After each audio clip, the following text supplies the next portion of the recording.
रामचंद्र शुक्ल जी के इतिहास से आदिकाल को कंप्लीट करवा चुकी हूँ वन लाइनर फॉर्म में ही। इसी तरीके से अगर आप नए हो, आपने नहीं देखे वो वीडियो, तो जा करके जरूर देख लेना। और यहाँ पर आज हम भक्ति काल को शुरू कर रहे हैं और मैं इसे कोशिश करूंगी कि 3 से 4 वीडियो में आपको कंप्लीट भक्ति काल करवा दूं। और भक्ति काल थोड़ा सा बड़ा भी है और भक्ति काल से सबसे ज्यादा प्रश्न भी पूछे जाते हैं, तो इसको आपको पूरा ध्यान से जरूर देखना है। स्किप किए बिना आपको पूरा अच्छे से पढ़ लेना है। तो सबसे पहले देखते हैं।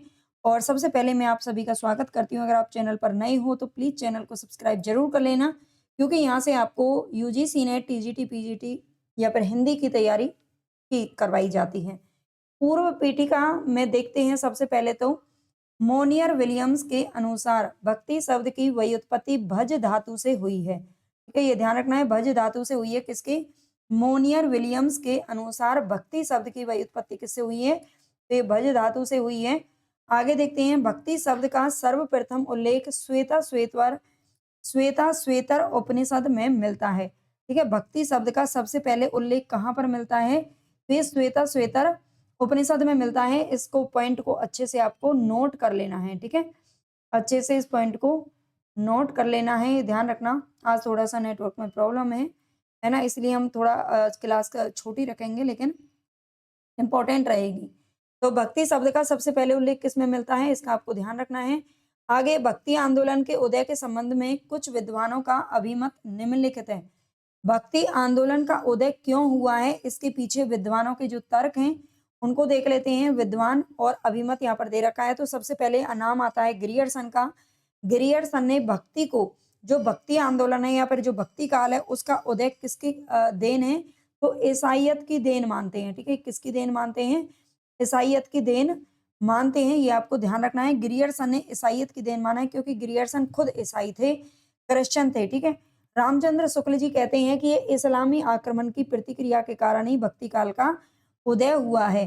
ठीक है, शुक्ल जी का क्या कहना है कि अगर इस्लामी या कि उस वक्त जो मुगलों के जो आक्रमण हो रहे थे और उसकी वजह से हमारे देश की जो जनता थी वो हताश और निराश होकर के बैठ गई, और उसके पास अब कोई रास्ता नहीं था भक्ति मार्ग पर चलने के अलावा। ठीक है, उन्हें अब चारों तरफ से अपनी हार नजर आ रही थी, इसलिए उन्होंने भक्ति मार्ग को अपनाया। ये कहना है शुक्ल जी का।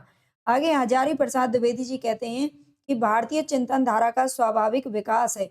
जो भक्ति काल है, इसको भारतीय चिंतन धारा का स्वाभाविक विकास बताते हैं। हजारी जी कहते हैं कि चाहे मुगलों के आक्रमण हुए होते या नहीं होते, उनकी वजह से भक्ति काल शुरू नहीं हुआ। ये भारतीय, मतलब जो भारत के लोग थे, उनका अपना खुद का चिंतन का, खुद का उनका स्वाभाविक विकास है, जैसे कि समय समय पर परिवर्तन होते रहते हैं।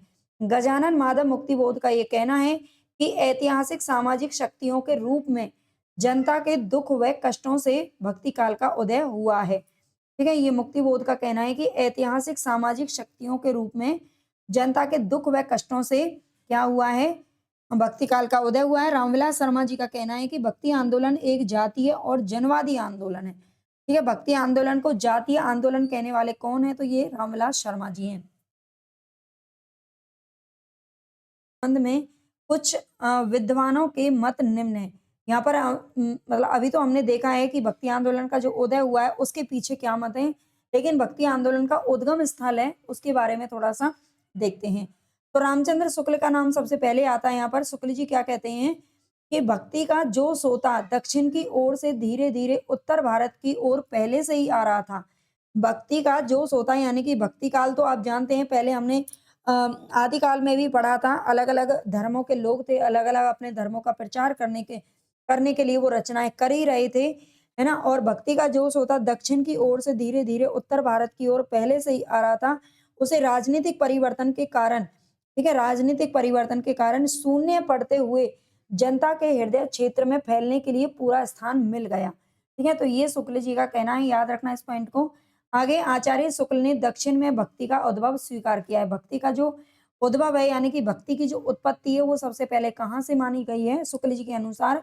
तो ये दक्षिण से मानी गई है, जो हमारे भारत का दक्षिण भाग है। आगे, गरियर्सन का ये कहना है कि बिजली की चमक के समान अचानक समस्त पुराने धार्मिक मतों के अंधकार के ऊपर एक नई बात दिखाई दी कोई हिंदू यह नहीं जानता कि ये बात कहाँ से आई और कोई भी इसके प्रादुर्भाव का कारण निश्चित नहीं कर सकता।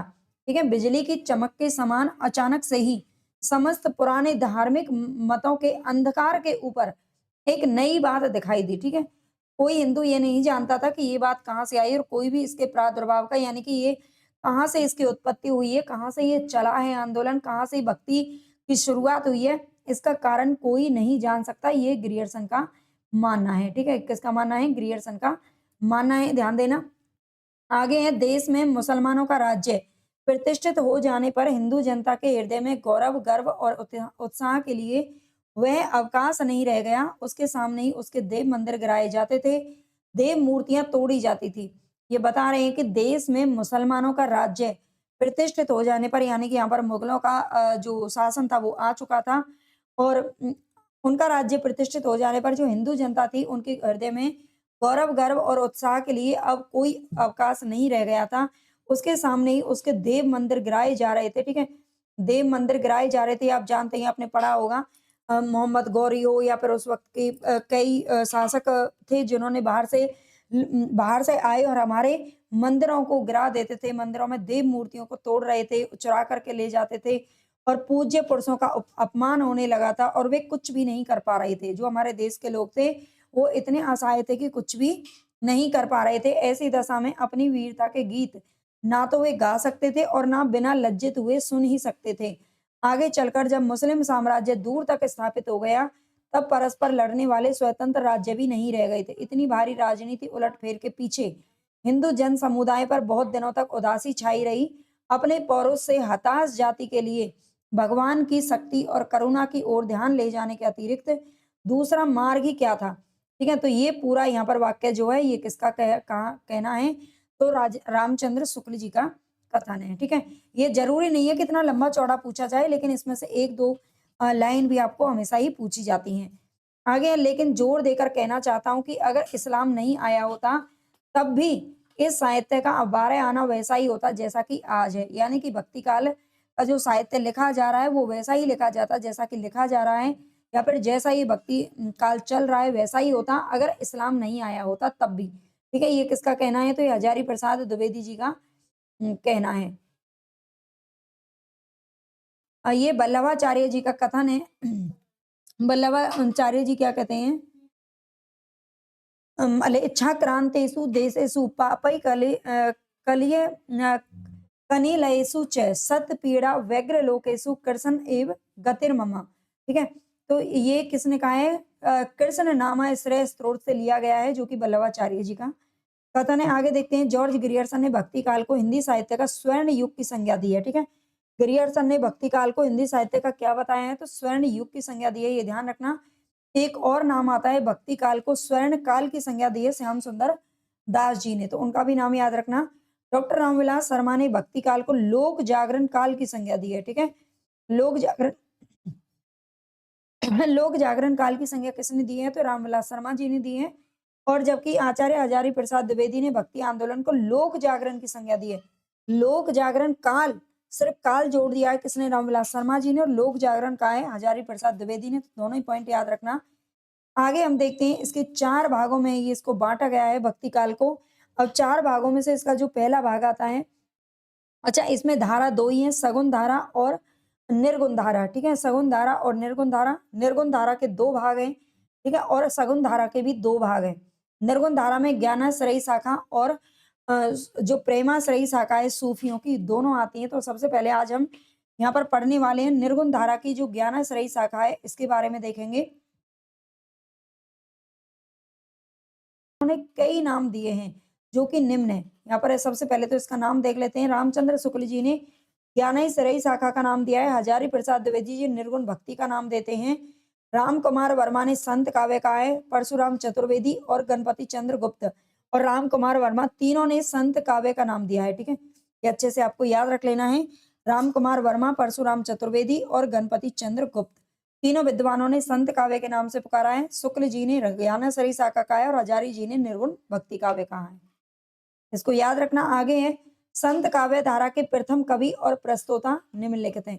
यानी कि अलग अलग विद्वानों ने संत काव्य धारा का प्रथम कवि या प्रतिनिधि कवि के रूप में किसको माना है? ये जानने, ये जो एक-एक पॉइंट मैं यहाँ पर लेकर आई हूँ ना, वो सब इम्पोर्टेंट है आपके परीक्षा की दृष्टि से, ठीक है? चाहे आप यूजीसी नेट की तैयारी कर रहे हो, चाहे आप टीजीटी, पीजीटी कोई भी एग्ज़ाम दे रहे हो, तो मोस्ट इम्पोर्टेंट ये जो सीरीज़ चल रही है ना, आपके लिए बहुत ही इम्पोर्टेंट है। तो ज़्यादा से ज़्यादा प्लीज़ क्लास को शेयर किया करो, पूरी वीडियो ज़रूर देखा करो और कमेंट कर दिया करो भई, है ना? एक कमेंट करने में आपका कुछ नहीं जाता है, कमेंट करके बता दिया करो कैसा लगता है आपको, ताकि मुझे भी थोड़ा-सा हौसला मिले काम करने के लिए, ठीक है? आचार्य रामचंद्र शुक्ल कबीरदास को मानते हैं, हजारी प्रसाद द्विवेदी भी कबीरदास को मानते हैं, गणपति चंद्रगुप्त और राम कुमार वर्मा दोनों ही नामदेव को मानते हैं, ठीक है? दोनों किसको मानते हैं? नामदेव को मानते हैं। राम स्वरूप चतुर्वेदी कबीरदास को मानते हैं। तो इनका सबका याद रख लेना है। रामचंद्र शुक्ल जी लिखते हैं कि निर्गुण मार्ग के निर्दिष्ट प्रवर्तक कबीरदास ही थे, ठीक है? निर्गुण मार्ग के जो निर्दिष्ट प्रवर्तक हैं वो कबीरदास को मानते हैं। कौन? शुक्ल जी। हिंदी में भक्ति साहित्य की परंपरा का प्रवर्तन नामदेव ने किया है, ठीक है? हिंदी में भक्ति साहित्य की परंपरा का प्रवर्तन नामदेव ने किया है। आगे है, ये यहाँ पर मतलब पंक्ति है, ठीक है? आगे है, महाराष्ट्र के संत परंपरा के आदि कवि मुकुंद राज को माना जाता है। महाराष्ट्र के जो संत परंपरा के आदि कवि हैं, संत परंपरा यानी कि जो ये संत काव्य जो हम पढ़ रहे हैं, है ना? संत का परंपरा के आदि कवि मुकुंद राज को माना जाता है महाराष्ट्र में, ठीक है? महाराष्ट्र के संत परंपरा के आदि कवि किसको माना जाता है?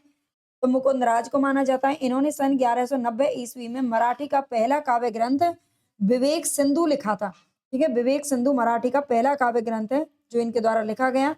महाराष्ट्र में महानुभाव और वारकरी नामक 2 संप्रदाय प्रचलित हैं। किसु? महाराष्ट्र में महानुभाव और वारकरी नामक 2 संप्रदाय प्रचलित हैं, ये ध्यान रखना है। आगे महानुभाव संप्रदाय के प्रवर्तक चक्रधर और वारकरी संप्रदाय के मूल प्रवर्तक संत पुंडलिक माने जाते हैं, ठीक है? संत पुंडलिक माने जाते हैं, ये ध्यान रखना। वारकरी संप्रदाय के मूल प्रवर्तक संत पुंडलिक हैं और महानुभाव के चक्रधर हैं।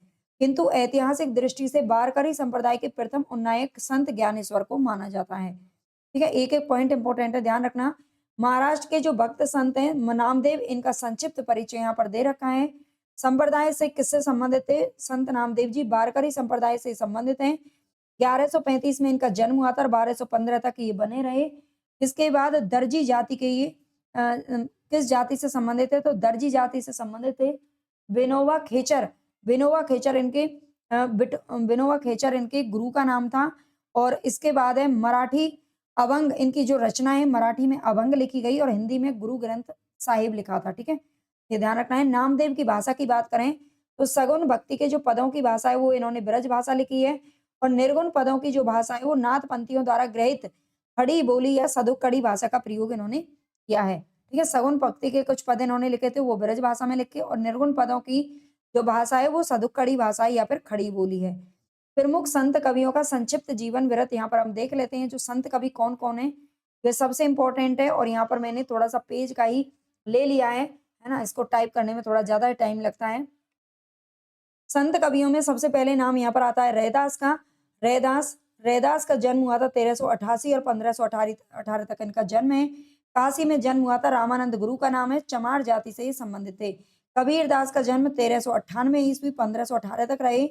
काशी में इनका भी जन्म हुआ था। कबीरदास का जन्म भी कहाँ पर हुआ था? तो काशी के अंदर हुआ था। रामानंद इनके गुरु का नाम है और जुलाहा जाति से संबंधित है। माता पिता है इनके नीरू और नीमा, ठीक है? नीरू और नीमा इनके माता पिता का नाम है। जम्बनाथ, जम्बनाथ कवि का नाम आता है। मैं नाम आपको पढ़ लेती हूँ, ये पीडीएफ आप पढ़ लेना, ठीक है? इसकी लिंक आपको बाद में टेलीग्राम पर मिल जाएगी और पढ़ इसको आप पॉज़ करके अच्छे से पढ़ लेना, ठीक है? प्रमुख जो कवि हैं मैं उनको बता देती हूँ। संत कवियों में रैदास, कबीरदास, जम्बनाथ, हरिदास, निरंजनी और इसके बाद है गुरु नानक, सींगा, लालदास, दादू दयाल, मलूकदास, बाबालाल और सुंदरदास का नाम इसमें आता है। बाकी ये कहाँ के रहने वाले हैं, इनका जन्म कब हुआ है, आप चाहें तो इनको एक जगह पर नोट कर सकते हैं और आपके पास नोट है तो अच्छी बात है, आप इसकी पीडीएफ टेलीग्राम से भी पढ़ सकते हैं, ठीक है? डॉक्टर बच्चन सिंह ने लिखा है हिंदी भक्ति काव्य का प्रथम क्रांतिकारी पुरस्कर्ता कबीर है, ठीक है? ये बच्चन सिंह का कथन है और बार-बार पूछा भी जाता है। मुसलमानों के अनुसार कबीर के गुरु का नाम था सूफी फकीर शेख तकी, ठीक है? सूफी जो फकीर थे शेख तकी को मानते हैं मुसलमान। मुसलमान जो हैं ये शेख तकी को कबीर के गुरु के रूप में मानते हैं। लेकिन जो हिंदू हैं वो किसको मानते हैं? ये सिकंदर लोदी के पीर थे। कौन थे? सिकंदर लोदी के पीर थे, जबकि कबीरदास ने अपनी वानियों में रामानंद को अपना गुरु बताया है, ये ध्यान रखना, ठीक है? कबीर की वाणी का जो संग्रह है, उनके शिष्य धर्मदास ने बीजक नाम से सन 1464 ईस्वी में किया था। कबीर के बारे में कहा जाता है कि ये बिल्कुल निरक्षर थे, बिल्कुल भी पढ़े-लिखे नहीं थे, एक भी दिन इन्होंने विद्यालय नहीं देखा, ठीक है? ना पढ़ना जानते थे, ना लिखना जानते थे, लेकिन ये जो बात कहते थे, जो वाणी ये बोलते थे, उसको जो ज्ञान ये बाँटते थे, उसके ज्ञान का संग्रह किसने कर लिया? इनके शिष्य धर्मदास ने किया और किस नाम से? बीजक नाम से 1464 ईस्वी में। बीजक के 3 भाग किए गए हैं, रमेनी, शबद और साखी, ठीक है? साखी, शबद, रमेनी इस तरह से इसको बोल देते हैं। कबीर की रचनाओं में प्रयुक्त छंद एवं भाषा निम्न है। इनके जो तीनों भाग हैं, ये बहुत ज़्यादा इम्पोर्टेंट है, ये स्लाइड जो आपको दिख रही है ना? चाहे तो स्क्रीनशॉट ले लेना वरना नोट कर लेना। साखी का अर्थ होता है साक्षी। साखी में दोहा छंद का प्रयोग किया गया है और इसकी भाषा है राजस्थानी, पंजाबी, किमली, खड़ी बोली। ठीक है? आज जो ये थोड़ा पेन है ना वो ठीक से नहीं चल रहा है क्योंकि आज थोड़ा-सा नेटवर्क में प्रॉब्लम है ना? तो साखी में दोहा छंद का प्रयोग किया गया है, ये ध्यान रखना और इसकी भाषा कौन-सी है? राजस्थानी, पंजाबी, मिली, खड़ी बोली। शब्द का अर्थ है शब्द, इसमें गे पद का प्रयोग किया गया है। भाषा इसकी है ब्रज भाषा और पूर्वी बोली, ठीक है? शब्द में जो भाषा का प्रयोग किया गया है, वो ब्रज भाषा और पूर्वी बोली से संबंधित है। रमेनी का अर्थ है रामायण, इसमें दोहा, चौपाई छंद का प्रयोग किया गया है और इसकी भाषा है ब्रज भाषा और पूर्वी बोली। कबीरदास की भाषा को श्याम सुंदर दास ने पंचमेल खिचड़ी कहा है, रामचंद्र शुक्ल ने सदुक्कड़ी आदि नाम से इसको अभिहित किया है, ठीक है? कबीरदास की भाषा के बारे में बहुत बार पूछा जाता है। श्याम सुंदर दास ने कबीरदास की भाषा को पंचमेल खिचड़ी नाम दिया है, शुक्ल जी ने सदुक्कड़ी नाम दिया है और जबकि हजारी प्रसाद द्विवेदी ने कबीर को भाषा का डिक्टेटर कहा है, ठीक है? भाषा का डिक्टेटर कहने वाले कौन है? तो हजारी प्रसाद द्विवेदी हैं। आचार्य रामचंद्र आगे है आचार्य रामचंद्र शुक्ल के अनुसार चला गया। आचार्य रामचंद्र शुक्ल के अनुसार कबीर की वचनावली की सबसे प्राचीन प्रति सन 1512 ईस्वी की लिखी गई है, ठीक है? शुक्ल जी के अनुसार कबीर की जो वचनावली की सबसे प्राचीन प्रति है, वो 1512 ईस्वी में लिखी गई है, ठीक है? कबीर की वाणियों का सबसे पुराना नमूना कहाँ मिलता है? तो गुरु ग्रंथ साहिब में मिलता है। कबीर के संबंध में महत्वपूर्ण तथ्य अगर आपने कभी भी हिंदी साहित्य नहीं पढ़ा है